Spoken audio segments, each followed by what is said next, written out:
मैं एम नफीस रशीद, आप देख रहे हैं भारत न्यूज़ 247।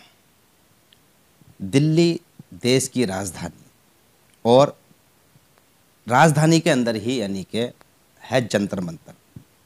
और जंतर मंतर को कहा जाता है कि अगर किसी की आवाज़ जिला, ब्लॉक या राज्य स्तर पर नहीं सुनी जा रही है तो आ जाओ जंतर मंतर।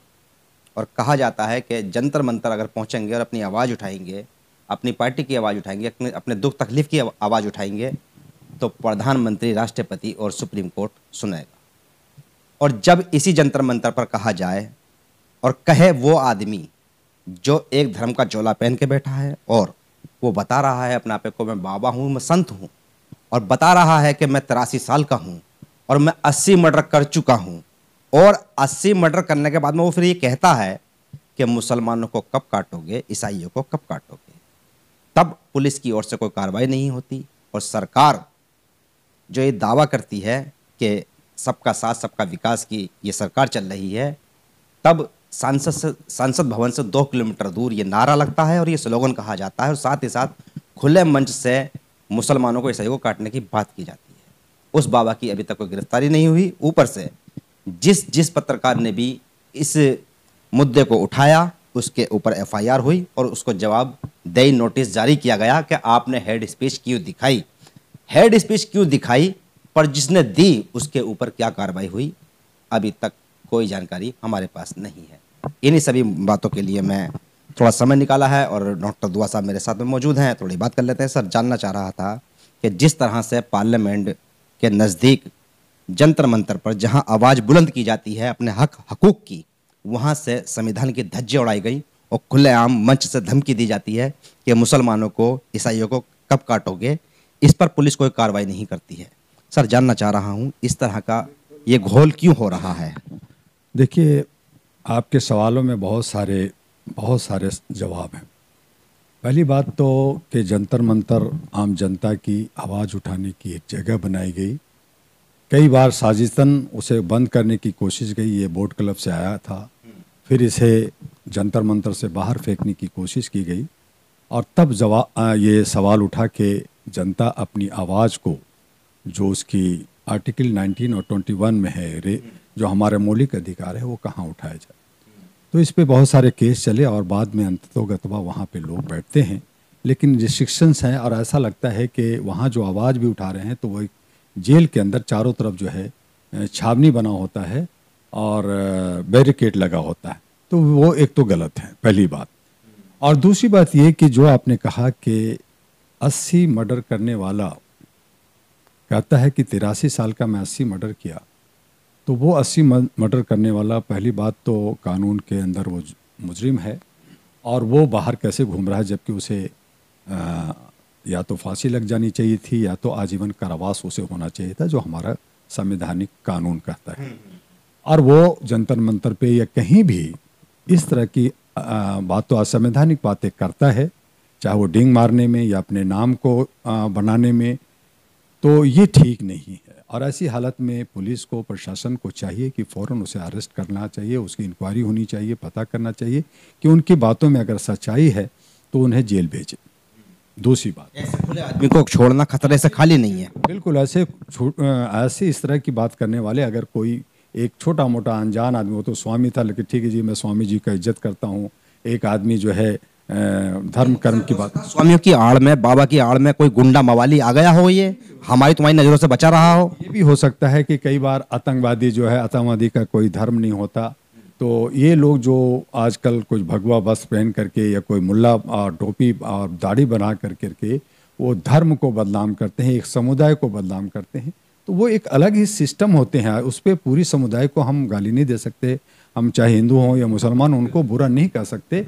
लेकिन जब वो खुद कह रहा है, खुद स्टेटमेंट अगर दे रहा है और वो एक साधु के वेश में है, तो चाहे साधु के वेश में हो चाहे दाढ़ी मुल्ला के वेश में हो, दोनों हालत में वो मुजरिम है और उसको फौरन चाहिए था प्रशासन को कि अरेस्ट कर लें। दूसरी बात, तीसरी बात, उसमें एक बात ये आई कि जब उन्होंने इस तरह की स्टेटमेंट दी और उसको खुलेआम छोड़ दिया गया, उनको कहीं कहाँ गए नहीं पकड़ा गया, उनसे पूछा नहीं गया, और जो लोग बेबाक अपनी बातों को रखने के लिए, जो कि जर्नलिज्म जो है वो खुली हुई किताब होती है, वो स्वतंत्र होते हैं। वो आर्टिकल 21 के अंतर्गत और 19 में आते हैं कि उनकी एक मौलिक अधिकार है कि जो बात किसी ने कहा है उसको सामने रखना, और फिर उसका मूल्यांकन जनता करती है, सरकार करती है। तो अगर हम किसी भी जर्नलिस्ट को बांधते हैं, उस पे उसको रोकते हैं, तो उसकी आवाज़ को रोकना ये जुल्म है, और उस पे एफ आई आर लॉज तो बनता ही नहीं है। तो जो मुजरिम है आप उसको तो घूमने दे रहे हो, जो मुजरिम नहीं है, जो आईना दिखा रहा है, लोगों को बता रहा है कि देखो भैया ये हुआ है, इस पे क्या होना चाहिए, आवाज़ क्या है, तो उस पे जो है लोग ध्यान नहीं देते। तो ये जो है गलत है। फिर भी डॉक्टर साहब, एक बड़ा मामला ये रहा कि भाई पूरी तरह से खुल्लम खुल्ला मंच से ये कहा गया और पत्रकार के ऊपर एफआईआर हो गई, यानी कि नोटिस दिया गया उसको। सवाल यह है कि इसमें सरकार भी यानी कि नहीं सुन रही है और सरकार वो काम नहीं कर रही जो करना चाहिए था। इसमें सरकार को दोष दे सकते हैं या नहीं दे सकते हैं? बिल्कुल सरकार दोषी है, और इसीलिए ये नफ़रत की और किसी को साथ देना किसी को नहीं देना, ये नीति राजनीतिक नहीं है। क्योंकि राजनीतिक नीति सही होना चाहिए और वो सुशासन का होना चाहिए, गुड गवर्नेंस का होना चाहिए, समतामूलक होना चाहिए, सबके हित में इक्वल होना चाहिए। अगर हम एक को साथ देते हैं और एक को नहीं देते हैं तो ये पक्षपातपूर्ण रवैया माना जाता है। इसको हम लोकतंत्र नहीं कहते, इसको हम राजतंत्र कहते हैं, या जो है ये गुंडा राज, हम इसको दूसरी भाषा में अगर कहें तो गुंडा राज भी कह सकते हैं। तो ये सरकार को सोचना चाहिए। जहां हम सरकार पे विश्वास करते हैं, जहां हमारे जनता हमारे जनप्रतिनिधि को चुनते हैं इस बात के लिए कि वो हमारे विकास के लिए, हमारे अच्छे मुस्तकबिल के लिए, अच्छे जो है दीन बनाने के लिए काम करेंगे, वहाँ पे अगर इस तरह की होती है तो ठीक नहीं है। तो मैंने कहा कि वो जो स्वामी जी जो भी हैं वो गलत हैं, उनको अरेस्ट होना चाहिए, और जिन पत्रकारों पे एफ आई आर लॉज हुआ है वो ठीक नहीं है, वो एफ आई आर नोटिस दिया गया है, मांगना चाहिए। नोटिस भी दिया गया तो एक जस्ट लाइक हमारे जो एफ आई आर होता है वो फर्स्ट इन्फॉर्मेशन एक तरह से होता है। वो भी एफ आई आर का मतलब ही है कि आप नोटिस है एक तरह से आपको कि आप ये गलत कर रहे हैं, आपको जो है सजा मिलेगी। आप दिखाने पर यानी कि हेड स्पीच नोटिस दो। हेड स्पीच आज देखिए कि पूरी दुनिया में सारे हेड स्पीच दिखा रहे हैं। आज अगर अडानी की बात है कि इतना लूट गया तो आप उस पर क्यों नहीं बात कर रहे हैं? मीडिया भी उनको भी अलग तरीके से। मैं आपको बताऊं कि आज हमारे देश के अंदर जो है हमारे जो पुरोधा हैं, हमारे जो देश के सेवक जिस कहते हैं या कहते हैं कि मैं चौकीदार हूँ, वो देश को लूटने में या लुटाने में ज़्यादा मज़ा ले रहे हैं। तो इसीलिए बुद्धिजीवी लोग खामोश है। मैंने इसलिए कई बार कहा, पूरी तरह से आपका कहना यह है कि पूरी तरह से इन लोगों को खुली छूट है कि ये कुछ भी बोलें और हेड स्पीच नहीं कहलाई जाएगी अगर ये बोलते हैं, यानी कि जो हिंदू कम्युनिटी की बात करेगा वो कुछ भी बोल सकता है। नहीं देखिए जर्नलिस्ट साहब, मेरी यह है कि चाहे वो हिंदू हो या मुसलमान, कोई भी कम्युनिटी के लोग हों, जो गलत हैं, असामाजिक तत्व हैं, वो असामाजिक तत्व हैं, उनका कोई जात और कोई धर्म नहीं होता। और आज जो हिंदू और मुसलमान का जो नफ़रत की बीज बोया जा रहा है, ये बहुत ही घिनौना, देश को नीचे ले जाना, इसको आप कह सकते हैं कि एक गृह युद्ध की तरफ ले जाना। क्योंकि आप एक का दुश्मन होते हैं, यहाँ देश की दुश्मन की बात कर रहे हैं। तो देश को ये तोड़ने की बात है। ये कहते हैं अखंड भारत नहीं, खंड भारत करने की ये साजिश है, और इस तरह की जो है बात नहीं होनी चाहिए। इस पर कोई यानी कि आवाज़ भी तो नहीं उठा रहा है। सारी जितनी छोटी पार्टियां हैं, राजनीति यानी कि क्षेत्रीय पार्टियां हैं, आप भी पार्टी हैं, आप भी अध्यक्ष हैं, आप कोई बात ही नहीं उठा रहा है। सही कहा, भारत के अंदर से ज़्यादा पार्टियां हैं और बीजेपी से गठबंधन कर लिया है सबने। सारे जो है बुद्धिजीवी लोग हैं। तो मैंने उस पर भी कई बार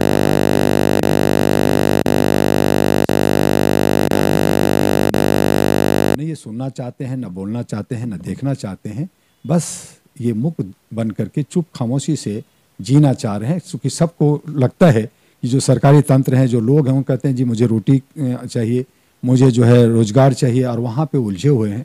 तो इस तरह से उलझन की वजह से हमारा देश बेड़ा गर्क हो रहा है। और कोई भी देश अगर इस तरह की नीति पे चलता है तो बेड़ा गर्क होगा। उसमें बहुत सारे ऐसे क्रांतिकारी, ऐसे बहुत अच्छे सुलझे हुए लोग सामने आते हैं, और वो लाखों में 1 2 4 होते हैं, बहुत ज़्यादा क्रांतिकारी नहीं होते। तो आंदोलन होता रहता है, अलग तरह से होता है। हमने अभी आंदोलन जो है अन्ना हजारे का आंदोलन देखा, किसान का आंदोलन देखा, और बहुत सारे आंदोलन देखा। और उसे दबाने की, कुचलने की कोशिश होती है सत्ता पक्ष की तरफ से। तो लेकिन लोकतंत्र का खूबसूरती यह है कि लोगों को आवाज़ उठाने का पूरा पूरा हक है। ये हमारा फंडामेंटल राइट्स कहता है, ये हमारा संविधान कहता है, और वो पूरा उनका हक बनता है कि उसके करें।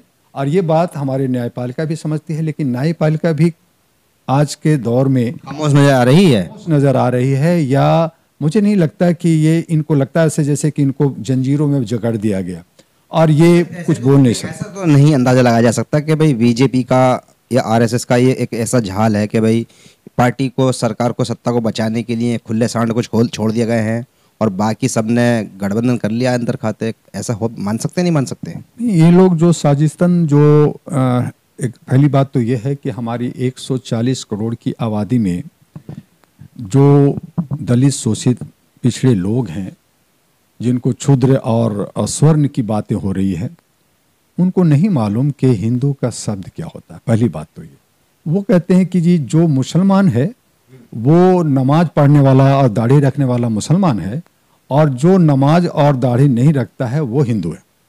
तो इस तरह की जो कंसेप्ट दे कर करके, और हिंदू का शाब्दिक अर्थ है कि वो गुलाम का शाब्दिक अर्थ है, तो ये लोग नहीं समझते, नहीं जानते, तो उसको एक ध्रुवीकरण करने की कोशिश कर रहे हैं। उसमें ये अपनी रोटी सेकने की, जो सत्ता पक्ष में लोग होते हैं वो रोटी सेकने की कोशिश करते हैं। एक बात। दूसरी बात यह है कि आपने आरएसएस की बात की। आरएसएस एक संगठन, एक एनजीओ, जैसे मैंने कहा कि 42 लाख ऑर्गेनाइजेशन है, और जितने भी संगठन बनते हैं उनका एक उद्देश्य बनाया जाता है, उसका कि उसका ऑब्जेक्टिव क्या है काम करने का।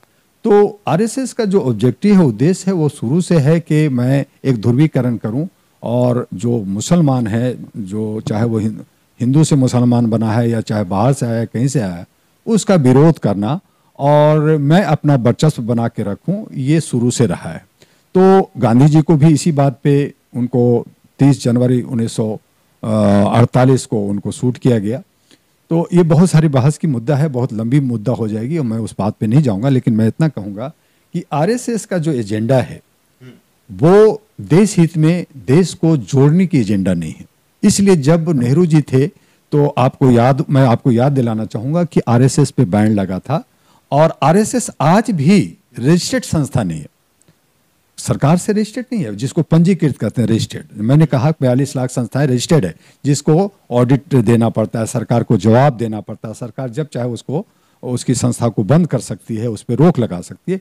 आरएसएस एक ऐसी संस्था है जो रजिस्टर्ड नहीं है और बिना रजिस्टर्ड हुए प्राप्त नहीं है, मान्यता प्राप्त नहीं है। ये आपको मैं बता दूं, आप इसके बारे में पता भी कर लीजिएगा, आप इसका आरटीआई लगा के पता कीजिए, ये जो लोग जानकार हैं कीजिए। मेरे बहुत सारे दोस्त आरएसएस के लोग हैं, उसके अंदर भी 2-3 तरह के मत रखने वाले लोग हैं, कुछ गर्म दल हैं, कुछ नरम दल लोग हैं। कुछ लोग चाहते हैं कि नहीं जी हम सभी लोग एक ही हैं और एक साथ रहेंगे, लेकिन कुछ लोग चाहते हैं कि नहीं, मुझे नफरत और एक को मार करके करना है। तो ये जो इस तरह की जो सोच है वो गलत है।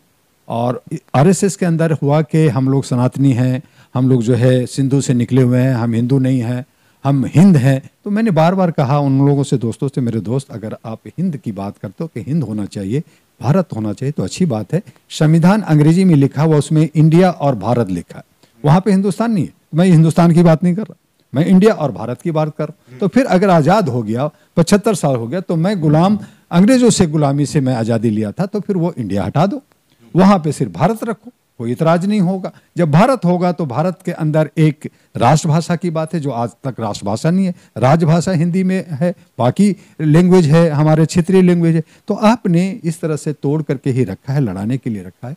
तो जो राष्ट्रहित में होना चाहिए उस पर जो हमारे राष्ट्रीय लीडर्स हैं वो नहीं सोचते, वो उदासीन है, या वो भी इस तरह से मान लिया है कि मुझे तो 5 साल रहना है, आगे क्या होगा, मैं कुछ पैसे खर्च किया हूँ उसका डबल ट्रिपल बना लूँ। तो इस तरह से भ्रष्टाचार, एक लूट खसोट का बाजार गर्म है।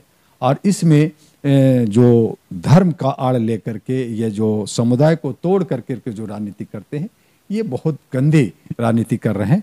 भगवान हो, अल्लाह हो, गॉड हो, मैं उनसे तो यही मांग करूंगा। आप एक ही मानते हैं? हाँ, सभी को एक मानते, चूंकि मैं मानवाधिकार का कार्य करता हूँ, मानवाधिकार पे काम करता हूँ, और मेरे नज़रों में जो धर्म है वो इंसानियत है, ह्यूमैनिटी है, मानवता है, और मेरा जो भगवान है वो प्राकृतिक है।